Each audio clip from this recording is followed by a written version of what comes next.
నమస్కారం. ప్రేక్షకులందరికీ శుభోదయం.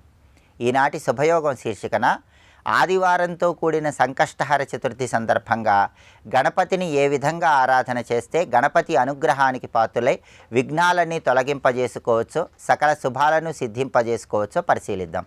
సంకష్టహర చతుర్థి ఆదివారంతో కలిసి వచ్చింది కాబట్టి ఎర్ర చందనపు చెక్కతో చేసిన గణపతిని పూజా మందిరంలో ఏర్పాటు చేసుకుని ఆ గణపతిని పూజిస్తే ఉత్తమ ఫలితాలు కలుగుతాయి.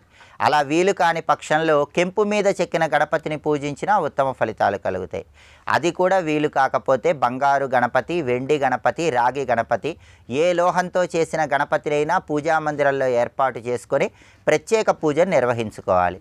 శ్వేతార్క గణపతి, తెల్ల జిల్లేడు వేరు మీద చెక్కిన గణపతిని ఆరాధన చేయటం ద్వారా ఉత్తమ ఫలితాలను సిద్ధింపజేసుకోవచ్చు. ఆదివారం సంకష్టహర చతుర్థి కలిసి వచ్చినాయి కాబట్టి ఈరోజు గణపతిని పూజించే సమయంలో ఎరుపు రంగు పుష్పాలు ఎక్కువగా వినియోగించాలి. ఎర్ర మందార పూలతో, ఎర్ర గులాబీ పూలతో గణపతిని పూజించడం ద్వారా రవిగ్రహ దోషాలన్నీ తొలగింపజేసుకోవచ్చు. ఉద్యోగంలో ప్రమోషన్లు తొందరగా రావటానికి, రాజకీయ రంగంలో అధికార పదవులను సిద్ధింపజేసుకోవటానికి, పిత్రార్జిత ఆస్తిపాస్తులు తొందరగా సంక్రమించటానికి ఎర్ర మందార పూలతో, అదేవిధంగా ఎర్ర గులాబీ పూలతో గణపతిని పూజించడం ద్వారా ఉత్తమ ఫలితాలు కలుగుతాయి. అలాగే గణపతిని పూజించే సమయంలో ఈరోజు గణపతి దగ్గర కొన్ని నేరేడు ఆకులను ఉంచాలి. ఎర్రటి పుష్పాలు, గరికపోచలతో పాటు సంకష్టహర చతుర్థి రోజు నేరేడు ఆకులు కూడా గణపతి పూజలో ఉంచినట్లయితే గణపతి సంపూర్ణ అనుగ్రహం కలుగుతుంది. అలాగే ఉదయం పూట గణపతిని పూజించి సాయంకాలం పూట గణపతి ఆలయానికి వెళ్ళి గణపతి విగ్రహానికి అభిషేకాలు చేయించుకోవాలి. పంచామృతాలతో కానీ, కొబ్బరి నీళ్లతో కానీ, గరికపోచలు కలిపిన జలంతో కానీ అభిషేకం చేయించుకుంటే గణపతి సంపూర్ణమైన అనుగ్రహం కలుగుతుంది. గరికపోచలు కలిపి నీటితో అభిషేకం చేయించుకోవటం ద్వారా ధనకనక వస్తువాహన ప్రాప్తిని సిద్ధింపజేసుకోవచ్చు. గణపతి ఆలయంలో 5 ప్రదక్షిణలు చేస్తూ గణపతి అనుగ్రహం కోసం గం క్షిప్రప్రసాదనాయ నమః అనే మంత్రాన్ని మనసులో స్మరించుకోవాలి. ఏ పని ప్రారంభించినా ఆ పనిలో ఆటంకాలు ఎక్కువగా వస్తూ ఉన్నట్లయితే ఆ ఆటంకాలు అధిగమించటానికి, విఘ్నాలు పోగొట్టుకోవటానికి వక్రతుండాయ హుం అనే గణపతి మంత్రాన్ని స్మరించుకుంటూ గణపతి ఆలయంలో ప్రదక్షిణలు చేయాలి. సాయంకాలం పూట శ్వేతార్క గణపతి, తెల్ల జిల్లేడు వేరు మీద చెక్కిన గణపతికి ఎర్రటి పుష్పాలతో, గరికపోచలతో పూజ నిర్వహించి గణపతి అష్టోత్తరం చదువుకొని ఆ తర్వాత గణపతికి ఉండ్రాళ్లతో పాటుగా నువ్వులతో తయారు చేయబడిన పదార్థాలు కూడా నివేదన చేయాలి. సంకష్టహర చతుర్థి సందర్భంగా ఈ విధి విధానాలు పాటించండి.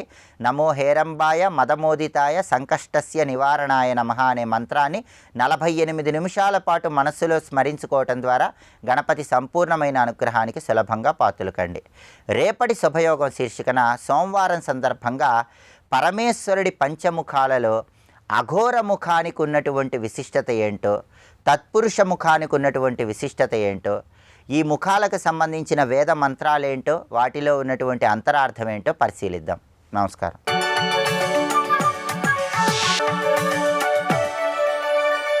నందకిశోర నవనీత చోర నాద విహార శ్రీధర, నందకిశోర నవనీత చోర నాద విహార శ్రీధర.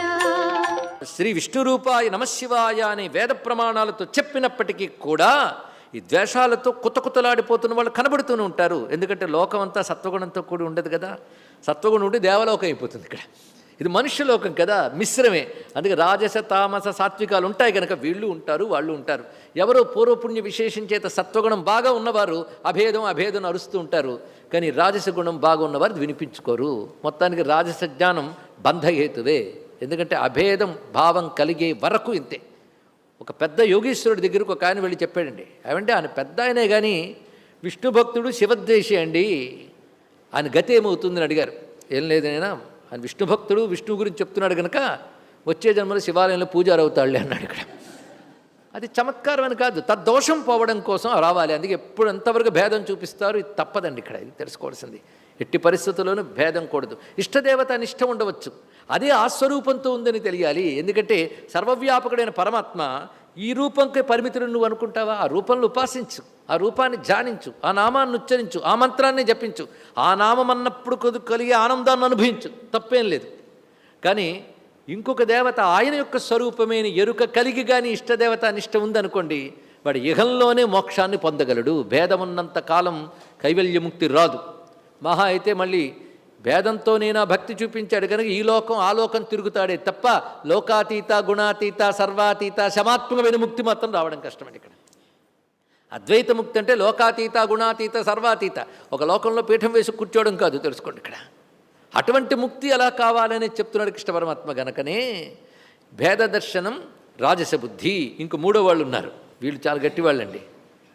రాజసంలో వాళ్ళు భగవతత్వాన్ని కూడా భిన్నాలుగా చూస్తారు. ఇదంతా రాజసం, ఇంకోటి తామసం, రెండు కలియడం వల్ల ఉంటుంది. ఈ రెండు గుణాలు ఎక్కువ ఉన్న పేరు కలియుగం కనుక ఈ యుగంలోని భేదాలు ఎక్కువ ఉంటూ ఉంటాయండి. ఇది తెలుసుకోవాల్సింది. ఇక్కడ తామస జ్ఞానం, దాని జ్ఞానం అంటారు ఎవడైనా. మరి తామస జ్ఞానం ఏంటి? సరే చూద్దాం.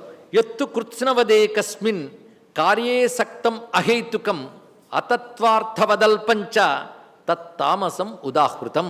మా కృష్ణ పరమాత్మ భాషే భాష అండి, ఎక్కడ బెసగడైన. తజ్ఞానం విద్ధి సాత్వికం, విన్నారు కదా. తజ్ఞానం విద్ధి రాజసం. ఈ శ్లోకంలో వెతకండి, తజ్ఞానం విద్ధి తామసం అన్నాడు ఆయన ఇక్కడ. అంటే తామసం జ్ఞానమే కాదు పో అన్నాడు ఇక్కడ. అది అజ్ఞానం యొక్క కరడుగట్టిన తనం. అక్కడ వాడికి ఒకదానికోటైనా కనబడుతుంది, వీడికి అసలు కనబడట్లేదు. అసలు కనబడట్లేదు గనక కనబడట్లేదు అనే విషయం కూడా వాడికి కనబడట్లేదు. నాకు అజ్ఞానం ఉందండి అని ఒప్పుకున్నాడంటే కొంత జ్ఞానం ఉన్నట్టే. కనుక వాడు అజ్ఞానం అని ఒప్పుకున్న జ్ఞానం కలదు అన్నా భగవానుడు ఇక్కడ జ్ఞానం అనే ప్లేస్ వేసేవాడు ఆయన ఇక్కడ వేయలేదు. ఎందుకంటే అజ్ఞానం గుర్తిస్తే సగం జ్ఞానం ఉన్నట్లేనండి. వాడు అజ్ఞానం కూడా గుర్తించడు, వాడు తామసి.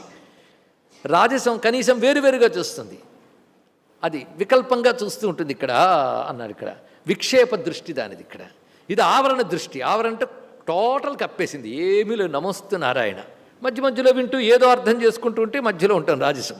ఇప్పుడు ఇది తామస పరిస్థితి చెప్తున్నాడు. ఎత్తు కృత్స్నవత్ ఏకస్మిన్, ఎంత గొప్ప మాట. ఒకే దాని యందు అదే సర్వస్వంగా చూసేటువంటి స్థితి ఏదుందో దాన్ని తామసం అనాలి అన్నాడు ఇక్కడ. ఆయన వాడిన జ్ఞానం నేను ఎందుకు వాడతా, అందుకే శబ్దం వాడట్లేదు. ఒక్కదానినే సర్వస్వముగా చూసే భావం ఏదుందో అది. అంటే సర్వంలో ఒక్కదాన్ని చూస్తాడు సాత్వికుడు, ఒక్కదాంట్లోనే సర్వస్వం చూస్తాడు వీడు. ఇది ఎలా అంటే దీనికి తప్ప ఇది లేదు, ఇదొక్కటే అని పట్టుకు వేలాడతట.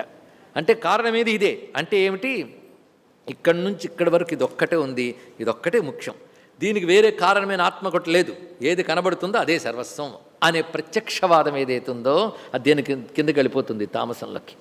అదేవిధంగా వీడికి ఎన్ని రకాలు ఉంటాయి కృష్ణవత్ ఏకస్మిన్ అనే దానికి ఉదాహరణలు అనేకం చెప్తున్నారు భగవత్పాల్ వారు. ఏకస్మిన్ కార్యే, ఏదైనా ఒక పని చూస్తే దానికి అదే ప్రధానం అనుకుంటాడు, దాని ముందు వెనకలు ఏమున్నాయో గమనించడు, దాని వెనక కారణం ఏంటి, దాని ఫలితం ఏమిటి, పరిణామం ఏమిటో చూడ్డు, దానికి అదే పూర్ణస్వరూపంగా చూస్తాడు. ఉదాహరణకి ప్రపంచాన్ని చూశాడు, దానికి అదే పుట్టింది అనుకుంటాడు, దాని ముందు ఏమిటి వెనకేమిటి విచారణ కూడా చేయండి. ఇక్కడ పూర్వాపర విచారం చేయకుండా ప్రత్యక్షమే చూసుకుంటూ దానికి అదే ప్రమాణం, దాని కారణాలు కూడా వెతకకుండా ఎవడైతే ఉంటాడు వాడికి ఆత్మదాకా ఎక్కడ వెళ్తాడు వాడు. ఇక్కడ దీని భగవత్పాలు అంటారు ఏకస్మిన్ కార్యే దేహే బహిర్వా ప్రతిమాదవు. ఈ దేహ విషయంలో కూడా వాడే. దేహం ఎలా వచ్చింది వాడు చెప్పలేడు, దేహమే ప్రధానం, ఇది తప్ప మరొకటి లేదు. చాలామంది ఇలాగే ఉంటూ ఉంటారండి, దేహాన్ని విడిచి మరొక ఆత్మ ఉందని కూడా వాడు ఒప్పుకోడు, అటువంటి భావనలు ఉంటాడు. ఇంకా రాజసుడు ఒక్కొక్క దేహంలో ఒక్కొక్క ఆత్మ ఉందంటాడు, వాడు కొంత నయం. ఒక్కొక్క దేహంలో ఒక్కొక్క ఆత్మ ఉంది అని భావించేవాళ్ళు రాజసులు. వీడు అసలు దేహమే, ఇది పోతే పోయిందంతే, ఇంకోటి లేదు అని మాట్లాడతారు. వీళ్ళకి కూడా సిద్ధాంతాలు ఉంటాయి, ఏం చేస్తాం. అలాగే ప్రతిమాదవు బహిర్వా ప్రతిమాదవు, కేవలం విగ్రహాలు మాత్రమే దేవుడు అనుకునే వాళ్ళు కూడా తామసులే అన్నాడు. శంకరులు ఇలా రాశారు, భగవంతుడు అంటే ఇదే, ఈశ్వరుడు అంటే ఇదే, దీని మించి మరొకటి లేదు అని మాట్లాడుతూ ఉంటారు. అంతేకాదు శరీరానువర్తి దేహ పరిమాణం జీవ, ఈ శరీరం ఏ ప్రమాణంలో ఉంటుందో ఆ ప్రమాణంలో ఉండేటువంటిదే జీవుడంటే. అదేవిధంగా ఈశ్వరుడు పాషాణ దార్వాది మాత్ర, ఈశ్వరుడు అంటే రాయి కర్ర అని మాత్రమే చూస్తూ ఉంటారు. ఇత్యేవం ఏకస్మిన్ కార్యాసక్తం, దీనినే ఒకే దాని యందు సర్వస్వమని ఆసక్తులై ఉండడం అంటారు. ఇది తామసుల పని అన్నాడు. ఇక్కడ కొంచెం ఆలోచించాలి మనం. దీన్ని బట్టి విగ్రహమే దేవుడు అనుకునే వాళ్ళందరూ దేనిలోకి వెళ్ళిపోయారు, తామసుల్లోకి వెళ్ళిపోయారు. అయ్యా ఇటువైపు మనకు ఆలయాలు విగ్రహాలు అని అంటూ ఉంటే ఇవన్నీ తీసుకెళ్ళి తామసంలోకి పడేస్తారా? అవునండి, అవన్నీ విగ్రహాలు విడిచిపెట్టేయండి, బ్రహ్మజ్ఞానంలోకి రండి అని కొందరు తయారవుతారు. కానీ ఒక్కడు గుర్తుపెట్టుకోవాలి, ఈ ఆదిశంకర భగవత్పాదుల వారే కాలడి నుంచి బయలుదేరిపోతున్నప్పుడు ఆ దివ్యమైన పూర్ణానది అలల తాకిడికి చెదిరిపోతున్న కృష్ణ మందిరంలో కృష్ణ విగ్రహాన్ని ఉద్ధరించి ప్రతిష్ఠ చేశాడు. ఈ ఆదిశంకరులే ఆసేతు సీతాచలం పర్యటించి అనేక దేవతామూర్తుల్ని దర్శించి వారిపై అత్యద్భుతమైన స్తోత్రాలు నేటికి భారత జాతి పారాయణ చేసుకునే విధంగా రచించారు. ఒక కాలభైరవుణ్ణి కానీ, ఒక విశ్వనాథుణ్ణి కానీ, ఒక పాండురంగణ్ణి కానీ, పాండురంగుడి పైన అంత మంచి అష్టకాన్ని రచించారండి ఇక్కడ. అంతేకాదు ఈ ఆదిశంకరులే బదరీ క్షేత్రానికి వెళ్ళి అక్కడ ప్రవహిస్తున్నటువంటి గంగానది తీరంలో ధ్యానం చేస్తుంటే నేను ఇందులో ఉన్నాను రా బయటకు తీయని చెప్పేట్టు విష్ణువు. వెంటనే ఆ గంగలోకి ప్రవేశించి ఆ సాలగ్రామ శిలామూర్తి అయిన విష్ణువుని బదరీ నారాయణమూర్తిని ప్రతిష్ఠ చేసిన వాడు ఆదిశంకర భగవత్పాల వారు, మరువరాదు ఇక్కడ.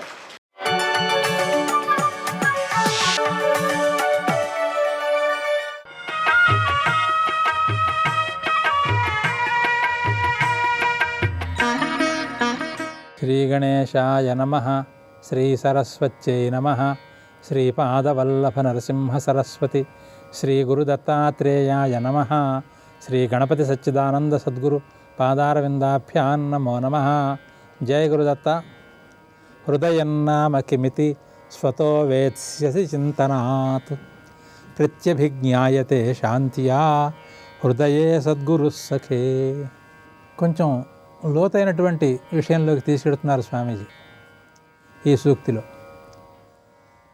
గత సూక్తిలో మహిమాన్వితుడైనటువంటి మహాత్ముడిని గుర్తించడం ఎలాగా అనే ప్రశ్న వేసి, ఎవరి సన్నిధానంలో ఉన్నప్పుడు నీ హృదయంలో అప్రయత్నంగా అకారణంగా ప్రశాంతి నెలకొని సుస్థిరంగా ఉంటుందో అతడే నిజమైన మహాత్ముడు, అదే నిజమైన మహిమ అని ఒక మాట చెప్పారు. నీ హృదయంలో అంటున్నావు కదా, హృదయం అంటే ఏమిటి అనే ప్రశ్నకి సమాధానం ఈ సూక్తి. వెళ్ళాం, మంచి ప్రసాదం పెట్టారు పంచభక్ష్యాలతో, చాలా సంతోషం అయిపోయింది. అదంతా ప్రశాంతిగానే ఉన్నట్టు కనిపిస్తుంది. అదే ఆ ప్రశాంతి కాదయ్యా, నీ హృదయంలో ప్రశాంతి కావాలి.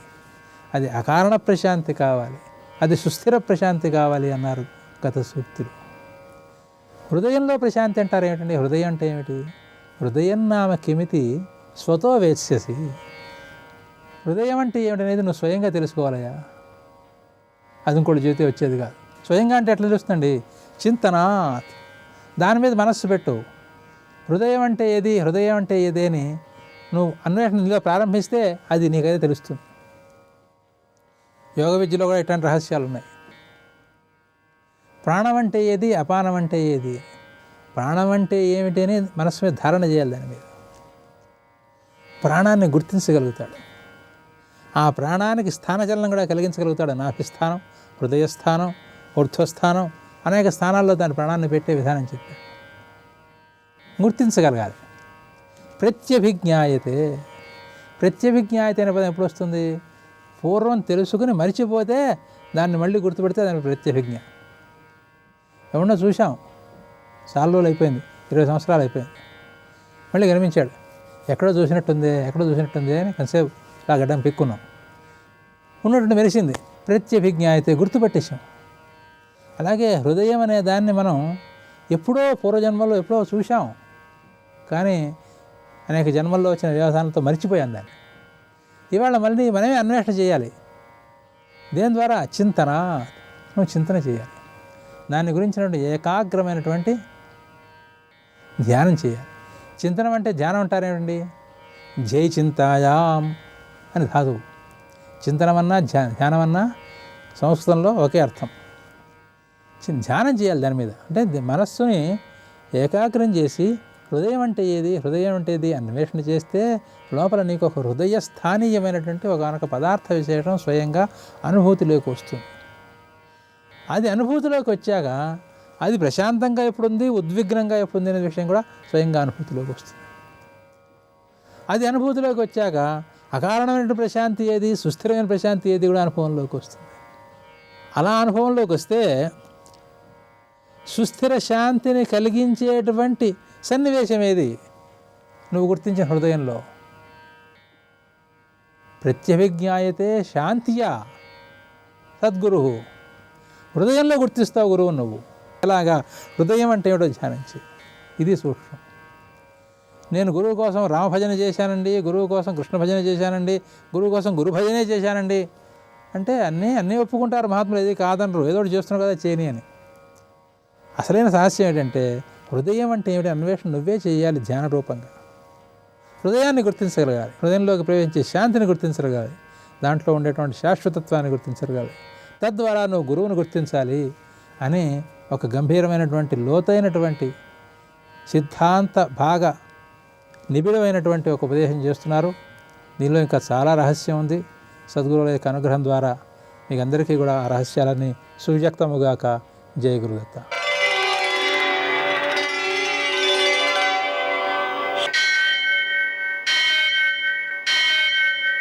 सहस्रशीर्षं देवं विश्वाक्षं विश्वशम्भुवं विश्वं नारायणं देवमक्षरं परमं पदं विश्वतः परमां नित्यं विश्वं नारायणगुं हरिं विश्वमेवेदं पुरुषस्तद्विश्वमुपजीवति पतिं विश्वस्यात्मेश्वरगुं शाश्वतगुं शिवमच्युतं नारायणं महाज्ञेयं विश्वात्मानं परायणम्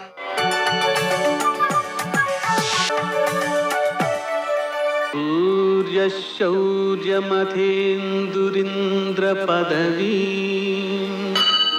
सन्मङ्गलं मङ्गलम् यः कर्ता जगतां भर्ता संहर्ता महसां निधिः ప్రణమామి తమాదిత్యం బహిరంతస్తమోపహం. నేటి కాలమాన విశేషాలను గమనిద్దాం. స్వస్తి శ్రీ చాంద్రమాన క్రోధినామ సంవత్సరం ఉత్తరాయణం వసంత ఋతువు వైశాఖ మాసం కృష్ణపక్షం ఆదివారం. సూర్యోదయం 5:45 సూర్యాస్తమయం 6:41. తిథి తదియ సాయంకాలం 6:03 వరకు. నక్షత్రం మూల ఉదయం 10:33 వరకు. వర్జం ఉదయం 8:57 నుంచి 10:33 వరకు. మరల రాత్రి 8 గంటల నుంచి 9:35 వరకు. దుర్ముహూర్తం సాయంకాలం 4:58 నుంచి 5:49 వరకు. అమృతకాలం శేషంగా మిగిలింది ఉదయం 5:45 వరకు.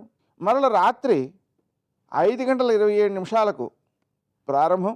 రాహుకాలం ఆదివారం కాబట్టి సాయంకాలం 4:30 నుంచి 6 గంటల వరకు. శుభప్రదమైన సమయం ఉదయం 11 గంటలకి. నేటి విశేషం ఆదివారం, అలాగే పార్థివ కల్పాది, ప్రదోషం, సంకష్టహర చతుర్థి. ఆదివారం కాబట్టి చన్నీటితో స్నానం చేయాలి, సూర్యనారాయణమూర్తికి నమస్కారాలు చేయాలి. మధ్యాహ్న కాలంలో సూర్యనారాయణమూర్తిని పూజ చేయాలి. అలాగే నీరు కలపని పాయసం బెల్లంతో తయారు చేసి ఆయనకి నివేదించి ప్రసాదం స్వీకరించాలి. ఒక పూటే భోజనం చేయాలి. అలాగనే నూనె పదార్థాలు తినకూడదు. అంతేకాకుండా ఈరోజు పార్థివ కల్పాది కావడం వలన పితృదేవతారాధన చేయడం ద్వారా పితృదేవతల యొక్క అనుగ్రహంతో పిల్లలు అభివృద్ధిలోకి వస్తారు. అలాగే ప్రదోషం ఉన్నందువలన సూర్యాస్తమయం నుంచి 1:12 సమయంలో ఆదివారం కావడం వల్ల గోధుమలతో కనుక పూజ చేసినట్లయితే ఆ తర్వాత వాటిని ఆవులకు పెట్టచ్చు.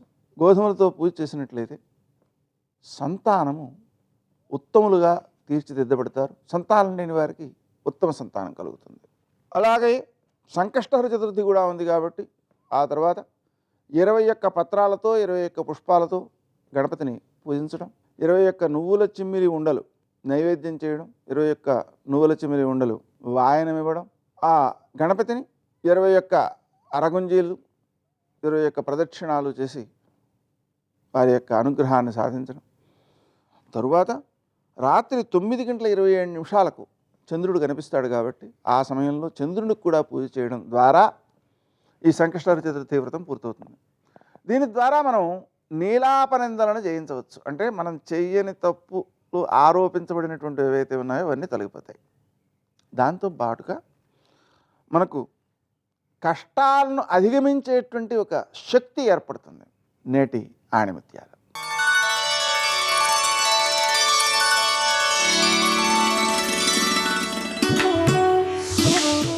విజేత ఎప్పుడూ విజయాలతో నిర్మింపబడడు.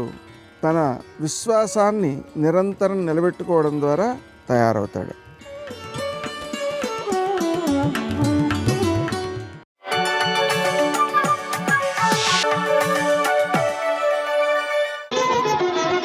జయ జయ జయ జయ జయ శ్రీ హనుమా జయ జయ జయ జయ ప్రభుదయ గనుమా. వృత్తాం అంటే నడవడి. ఆయన నడవడి ఎలా ఉంటుందో ఆవిడ నడవడి కూడా అలా ఉంటేనే. ఇంటికి ఓ అతిథిని పిలిచారనుకోండి, ఆయన ఏదో సంతోషంగా రండి అన్నాడు, వచ్చారా, రోజు ఎవరినో ఒకళ్ళని తీసుకొస్తారు ఆయన, మా ఇంట్లో ఇది అలవాటేలేండి అందనుకోండి ఆవిడ, ఇంకేం తింటారు మీరు వెళ్ళాక. ఆయన ఎంత ఆదరంగా పిలిచారో అంతకన్నా ఆదరంగా ముందు రోజు పొద్దున్నే ఫోన్ చేసి ఏం తింటారు, ఎప్పుడు వస్తారు అని ఎంతో ప్రేమతో ఆ ఇల్లాలు మాట్లాడింది అనుకోండి, యువతలైన ఇల్లాలతోటి ఆ ఇంటికి వెళ్ళి తింటే వంటపడుతుంది. అసలు ఆ ప్రేమ ఇద్దరి మధ్య ఉండకుండా ఇంటికి వెళ్ళడం ఎందుకు? కాబట్టి నడవడి ఇద్దరిది ఒకలాగే ఉందా నడవడి, ఇది చూడాలి. అభివ్యక్తమైతే గుణములు నడవడి అంటారు. నడవడి సరిపోతుందా ఇద్దరిదీని? తుల్యశీలావయో వృత్తాం తుల్యాభిజన లక్షణాం. అభిజనము అంటే వంశం. వీళ్ళ వంశం వాళ్ళ వంశం సరిపోతాయా? ఆ వంశ ప్రతిష్ఠ చాలా గొప్పదైతే ఈ వంశ ప్రతిష్ఠ అటువంటిదైనా? ఈ వంశంలో కూడా అటువంటి వాళ్ళు పుట్టారా? కాబట్టి తుల్యాభిజన లక్షణాం. లక్షణం అంటే అందం. అందం అంటే నలుపు తెలుపు కాదు అందం అన్న మాటకు అర్థం. ఎందుకంటే ఆ మాటకు వస్తే నారాయణుడు నలుపు, పార్వతీదేవి నలుపు. నలుపు అందంలో తక్కువ అని సిద్ధాంతాలు చేయకూడదు. అందము అన్న మాట నిర్వచించుకోవలసింది ఎవరు అంటే ఆమెకు ఆయన, ఆయనకు ఆమె, అంతే. నేను మిగిలిన 4 చూడాలి. రే ఈమెని కోడలుగా స్వీకరించడానికి నాకు అన్ని విషయాల్లోనూ నచ్చిందిరా, ఆమె నీకు నచ్చితే చూసుకో. నాన్నగారండి నాకు పిల్ల నచ్చింది అంటే ఆమె రూపము నచ్చింది అని చెప్పవలసిన వాడు నా కొడుకు. ఆమె రూపము నచ్చవలసింది నాకు కాదు, నా కొడుక్కి. 80 ఏళ్ళు వచ్చినా నచ్చే ఉండాలి. కాబట్టి ఆ అందం ఇద్దరికి ఒకరికొకరు నచ్చారా అది వాళ్ళ మధ్య విషయం, మనకు అనవసరం. అందుకే అన్నాను, అక్కర్లేనటువంటి పెడసరపు మాటలు ప్రయోగించకూడదు ఇతరులు దాంపత్యమునందు. కాబట్టి తుల్యాభిజన లక్షణం రాఘవోర్హతి వైదేహీం. ఆ రాఘవుడికి ఈ వైదేహి తగినది. ఆయన రఘువంశానికి చెందినవాడు, ఈమె విదేహ వంశానికి చెందింది. మీకు ఏమిటో ఈ శ్లోకాలు చెప్తే వచ్చిన బాధ ఏమిటంటే మనసులోంచి తన్నుకొస్తుంది. ఇవన్నీ చెప్తావు కానీ అసలు వాళ్ళిద్దరూ తగిన వారిని ఓ ప్రమాణం చూపించు. ఇద్దరి యొక్క నడవడిలో గొప్పతనం ఏమిటో తెలుసా? రాముడంటే రాముడి నడవడి సీతమ్మకి ఎంత ఇష్టమో సీతమ్మ నడవడి అంటే రామచంద్రమూర్తికి అంత ఇష్టం. ఎందుకంటే ఇద్దరి స్వభావములు ఒకటై ఉంటాయి. ఇద్దరి స్వభావము ఆర్తత్రాణపరాయణత్వం, ధర్మం. ఈ రెండే ఇద్దరికీ కావాలి. అందుకే ఇద్దరు అలా నిలబడగలిగారు. నేను మీకు ఒక ఉదాహరణ చెప్తా. సీతమ్మ భూమిలోంచి పైకొచ్చిన తరువాత ఆమెని వీర్యశుల్కగా ప్రకటించాడు జనకుడు. వీర్యశుల్క అంటే పరాక్రమం చేత గెలుచుకోవాలి. శివధనస్సుని ఎక్కుపెట్టిన వాడెవడుంటాడో వాడికే ఇచ్చి వివాహం చేస్తానన్నాడు. దేవతల దగ్గర నుంచి ఎందరో వచ్చారు, ఎవ్వరూ ఎక్కుపెట్టలేకపోయారు. ఎక్కుపెట్టలేక ఓడిపోయిన వాళ్ళందరూ సంఘం పెట్టుకుని జనక మహారాజు గారి మీదకి యుద్ధానికి వచ్చారు. అసలు నీ పిల్లని ఎవరికి ఇవ్వవా అని. ఆయన ఏం చేశాడంటే తపస్సు చేసి దేవతా సైన్యాన్ని సహాయం తీసుకుని వీళ్ళందరినీ ఓడించాడు. ఎవరికి ఇవ్వాలి అంటే శివధనస్సు ఎక్కుపెట్టిన వాడికే ఇస్తానన్నాడు. ఇది బాలకాండలో చెప్పల ఈ రహస్యం.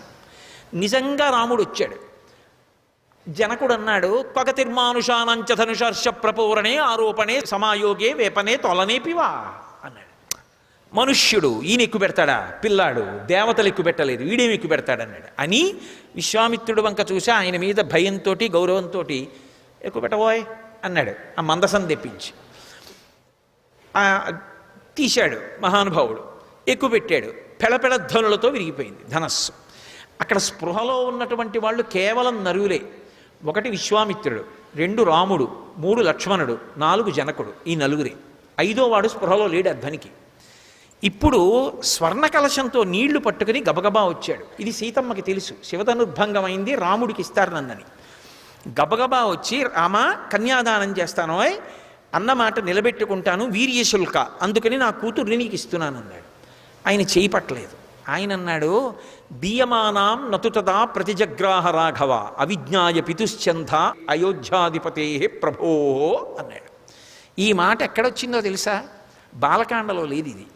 అయోధ్యకాండ చిట్ట చివరిలో సీతారాములిద్దరూ కలిసి అనసూయమ్మ ఆశ్రమానికి వెళ్ళారు. అత్రి మహర్షి ఆశ్రమం అనరు, అనసూయమ్మ ఆశ్రమం అంటారు. ఆ తల్లి పాతివ్రత్యంతో అంత పేరు తెచ్చుకుంది. సర్వం శ్రీ ఉమామహేశ్వర పరబ్రహ్మార్పణమస్తు. స్వస్తి.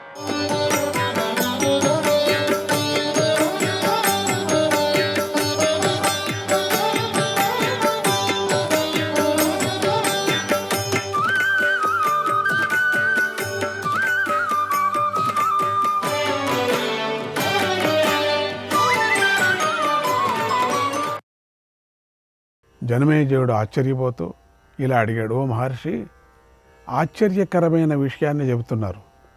సరస్వతీ నది ఎందుకని వెనక్కు తిరిగి అంటే తూర్పు వైపు ప్రవహించింది? దీనికి గల కారణాన్ని నాకు చెప్పండి.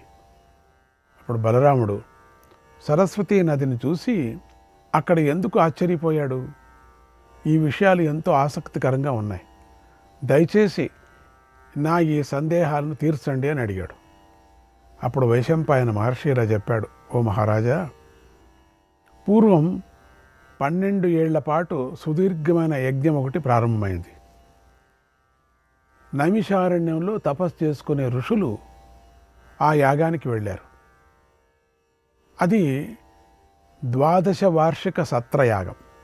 అంటే ఆ యాగంలో మహాత్ములు చాలా కాలం ఉన్నారు, శ్రద్ధగా యాగం చేశారు. యాగం పూర్తి అయ్యింది. తర్వాత తీర్థాన్ని సేవించాలని వారందరూ అక్కడికి వచ్చారు. ఆ యాగం మామూలు యాగం వంటిది కాదు, 12 సంవత్సరాలు సాగిన యాగం.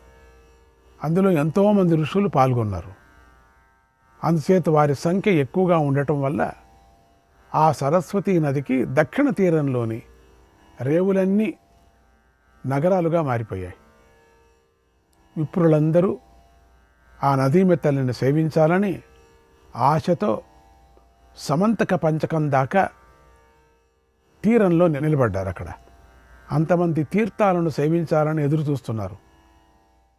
వారందరూ పవిత్రమైన హృదయం గలవారు. వాళ్ళంతా నది దగ్గరికి వచ్చారు. నదీ తీరం వద్దనే హోమాలు స్వాధ్యాయం చేయసాగారు. ఆ మహాధ్వనితో దిక్కులన్నీ నిండిపోయాయి. అగ్నిహోత్రాలు అంతటా ప్రజ్వలిస్తూ ఉంటే ఆ నదీమి తల్లి ఎంతో శోభించింది. అక్కడున్న తాపసుల్లో వాలకిల్లిలు, ఆశ్మకుట్టులు అంటే రాళ్లతో పగలగొట్టిన పండ్లను మాత్రమే తినేవారు. దంతోలుకలు అంటే దంతాలనే రోళ్ళు చేసుకున్నవారు. ప్రసంఖ్యానులు లెక్కపెట్టి తినేవారు ఉన్నారు. రకరకాలుగా ఉండే మహాత్ములు తపస్సు. అలాగే వాయుభక్షకులు, జలాహారులు, పర్ణపక్షులు ఉన్నారు కూడా. వారందరూ అనేక నియమాలు పాటిస్తూ అక్కడి గట్ల మీదనే పడుకున్నారు. ఆ మునులంతా సరస్వతీ నదీ తీరంలోనే ఉంటూ దేవతలు గంగాదేవికి శోభ తెచ్చినట్లుగా ఆ సరస్వతీ నదీమ తల్లికి శోభ తెచ్చారు. అలా సత్రయాగం చేసిన 100 కొద్ది ఋషులు అక్కడ గుమిగూడారు. దానివల్ల సరస్వతీ నదీ తీరంలో ఉండటానికి వారికి చోటు కూడా దొరకలేదు. ఆ తర్వాత వారు యజ్ఞోపవీతాలతోనే ఆ తీర్థాన్ని కొలిచి అగ్నిహోత్ర హోమాలు చేశారు. వివిధ కర్మలను ఆచరించారు. అలా సరస్వతీ నదీమ తల్లి దర్శనం కోసం ప్రతీక్షించారు. తర్వాత వారు నిరాశపడుతూ చింతించారు. వారిపై నదీమ తల్లికి దయ కలిగింది. స్వయంగా ఆ ఋషులకు సరస్వతీదేవి దర్శనం ఇచ్చింది. పుణ్యాత్మలైన ఆ ఋషుల మీద కరుణతో ఆ తీర్థం వెంబడి ఆ తల్లి ఎన్నో తీర్థాలను కల్పిస్తూ వెనక్కి తిరిగి ప్రవహించింది. మహర్షుల కోసం వెనక్కి తిరిగినటువంటి సరస్వతీ నది మళ్ళీ పడమటి దిక్కు వైపు ప్రవహించింది. నేను మహర్షుల రాకను సఫలం చేస్తాను, మళ్ళీ పడమటి దిక్కు వైపుకు ప్రవహిస్తానని భావించి అలా ఆ మహానది అద్భుతమైన కార్యం చేసింది. నువ్వు కూడా కురుక్షేత్రంలో మహాకార్యం చెయ్యి. బలరాముడు అక్కడ ఋషుల కోసమని నదీమి తల్లి ఏర్పరిచిన ఎన్నో రేవులను చూశాడు. వెనుదిరిగి ప్రవహిస్తున్న సరస్వతి నదిని చూసి ఎంతో ఆశ్చర్యపోయాడు. ఆ ప్రదేశంలో బలరాముడు యథావిధిగా స్నానాలు ఆచమనాలు ఆచరించాడు. వివిధ భాండాలను ధనాలను విప్రులకు ఇచ్చాడు. రకరకాల భక్ష్య భోజ్యాలను వారికి సమర్పించాడు. తర్వాత బలరాముడు విప్రుల చేత పూజింపబడి బయలుదేరాడు. శ్రేష్టమైన సప్త సారస్వత తీర్థానికి చేరాడు. అక్కడ వివిధ విప్రగణాలు నివసిస్తూ ఉంటాయి. అక్కడ నదీ తీరాన రేగు, ఇంగుదం, గుమ్మడి, జువ్వి, రావి, తాండ్ర, కంకోలం, మోదుక, వెదురు, పీలువు, కరూషం, బిల్వం, మామిడి, అతిముక్తం, పారిజాతం, అరటి మొదలైనటువంటి వివిధ వృక్షాలు ఉన్నాయి. అక్కడ అనేక మంది మునులు ఉన్నారు. వారిలో వాయుపక్షకులు, జలపక్షకులు, బలపక్షకులు, పర్ణపక్షకులు, దంతోలు, కలికులు, అశ్మకుట్టులు, వానప్రస్థులు వీరందరూ రకరకాల నియమాలు ఆచరించే మునులు. వాళ్ళంతా ఉన్నారు. అక్కడ స్వాధ్యాయ ఘోషం ధ్వనిస్తుంది. ఆ ప్రాంతం వందల కొద్ది మృగాలతో నిండుంది. ధర్మాసక్తులై హింసకు దూరంగా ఉన్నటువంటి ఎంతోమంది మనుష్యులు అక్కడ ఆ తీర్థాన్ని సేవిస్తూ ఉన్నారు. ఆ ప్రదేశంలో మంకణకుడు అనే మహాముని తపస్సు చేశాడు. శ్రీకృష్ణాయ పరమాత్మనే నమః. 38వ అధ్యాయం. జనమేజయుడు వైశంపాయన మహర్షిని ఇలా అడిగాడు, ఓ మహర్షి, సప్త సారస్వతం అనే పేరు ఎలా వచ్చింది? మంకణ మహర్షి ఎవరు? ఆ మహాత్ముడు ఎలా సిద్ధి పొందాడు? ఆయన ఎలాంటి నియమాన్ని పాటించాడు? ఆయన ఏ వంశంలో పుట్టాడు? ఏం చదివాడు? నాకు ఈ విషయాలు యథాతథంగా చెప్పండి అని కోరాడు. వైశంపాయన మహర్షి ఇలా చెప్పాడు, మహారాజా, సరస్వతి అనే పేరుతో మరో 7 నదులు ఉన్నాయి. సరస్వతి నది అనే పేరుతో 7 నదులు ఉన్నాయట. అవి విశ్వమంతా వ్యాపించున్నాయి. అందుకని అక్కడక్కడక్కడక్కడక్కడ మనకు సరస్వతి నది అంటుంటారు. మనకు అర్థం కావటం లే. ఇప్పుడు అర్థమవుతుంది మనకు. 7 నదులు ఉన్నాయట, 7 పేర్లు. బలవంతులైన వారు ఎక్కడికి ఆహ్వానిస్తే ఆ నదులు అక్కడికి వెళతాయి. ఇక్కడ చూడండి ఎట్లా ఉంది. ఆ 7 నదులకు పేర్లు సుప్రభ, కాంచనాక్షి, విశాలాక్షి, విశాల, మనోరమ, సరస్వతి, ఓఘవతి, సురేణువు, విమలోదక అని పేర్లు. ఒకనాడు పితామహుడు విశాలమైన యజ్ఞవాటికలో మహాయాగాన్ని చేస్తున్నాడు. అక్కడ సిద్ధులైన విప్రులు ఉన్నారు.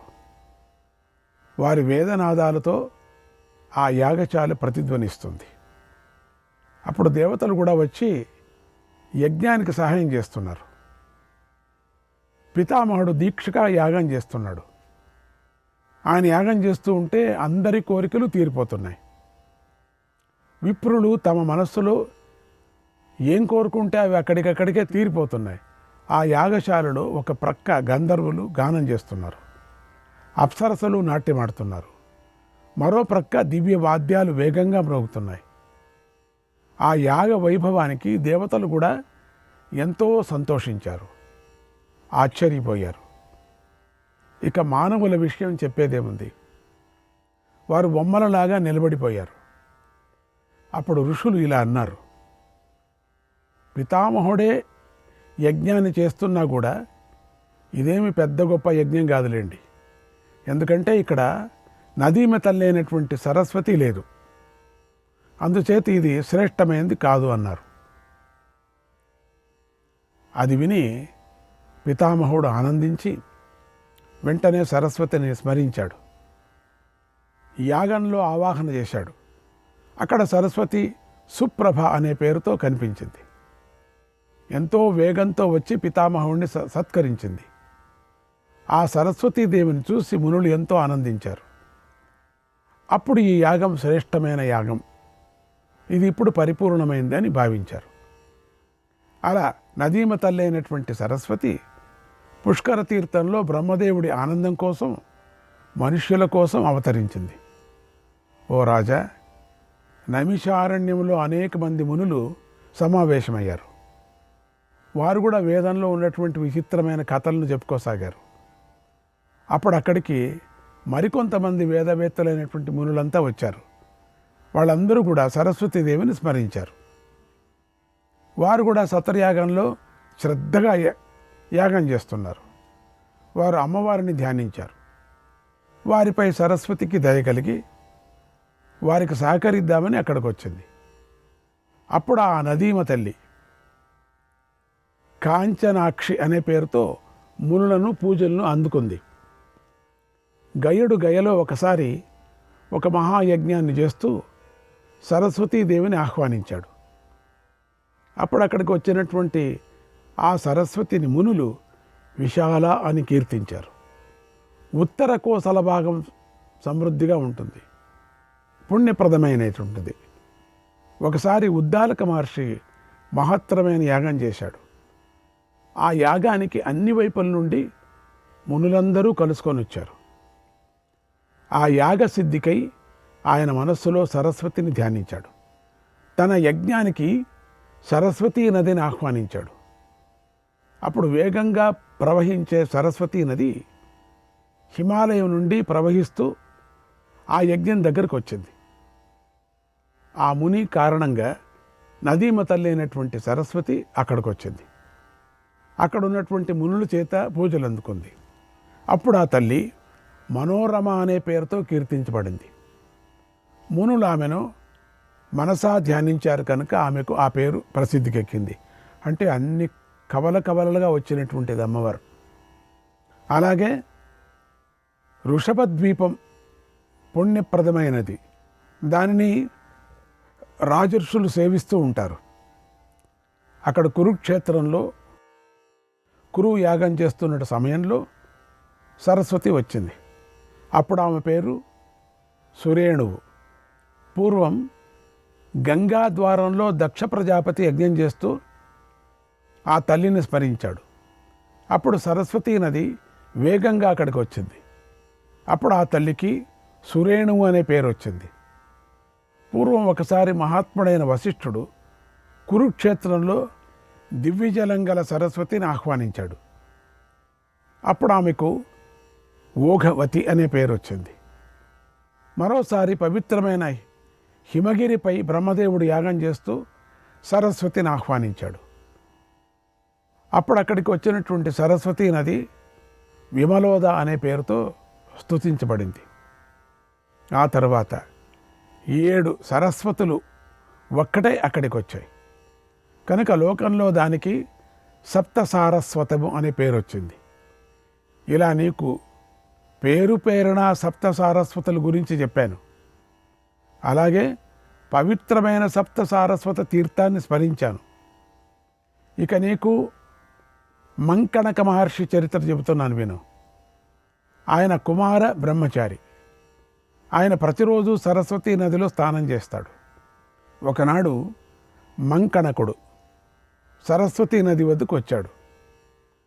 ఆ నదిలో ఒక స్త్రీ స్నానం చేస్తుంది. మహర్షి ఆమెను అనుకోకుండా చూశాడు. ఆమె రూపవతి. ఆమె కళ్ళు అందంగా ఉన్నాయి. ఆయన తేజస్సు కింద పడిపోయింది. వెంటనే ఆయన దాన్ని తన కలశంలోకి తీసుకున్నాడు, ఆ తేజస్సుని.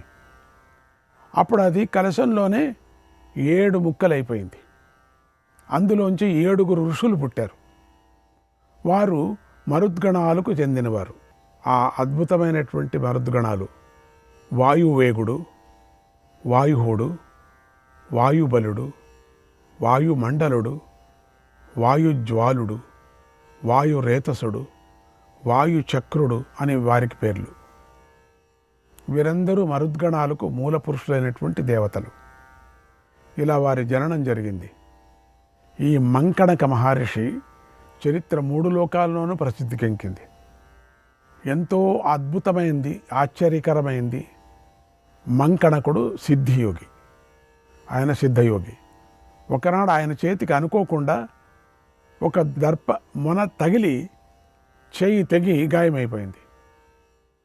అప్పుడు ఆ గాయం నుండి రక్తం కారలేదు. చిత్రం. రక్తానికి బదులుగా శాఖ రసం ప్రవహించింది. అదే నేను విన్న ఆశ్చర్యకరమైన విషయం. అప్పుడు ఆ మహర్షి ఆ శాఖ రసాన్ని చూసి ఆనందాన్ని పట్టలేకపోయాడు. నాట్యం మొదలుపెట్టాడు.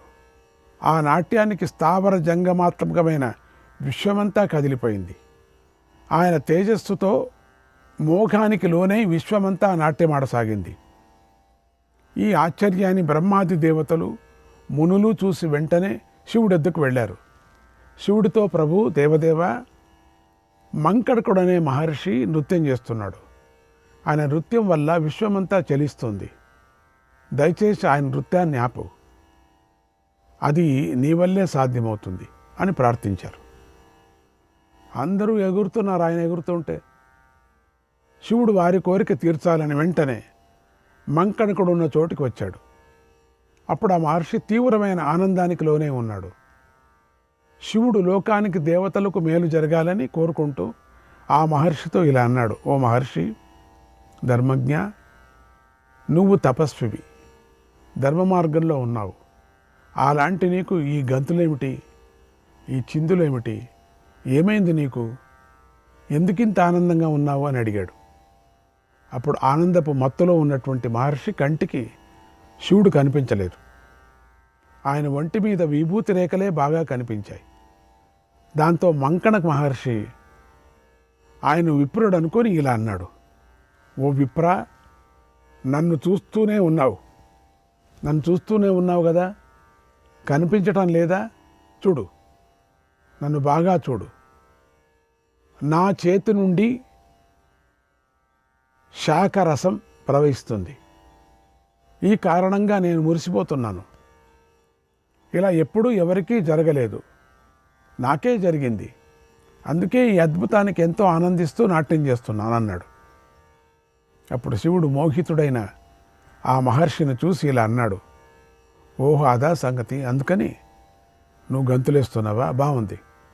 అయితే ఇదేమి నాకు ఆశ్చర్యాన్ని కలిగించడం లేదు. ఒక్కసారి నీ చిందులు ఆపి నన్ను పరీక్షగా చూడు అని వెంటనే తన వ్రేలి కొనలతో బొటన వేలిని కొట్టాడు.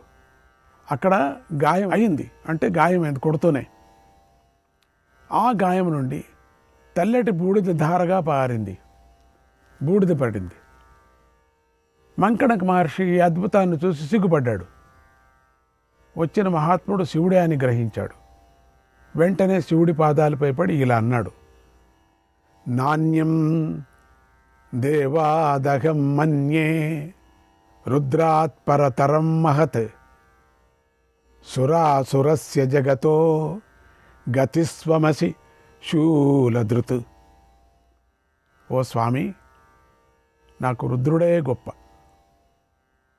ఆయనకన్నా నేను ఎవరినీ గొప్పగా భావించను. సురాసురాత్మకమైన ఈ జగత్తంతా నువ్వే జగత్తుకు గతివి.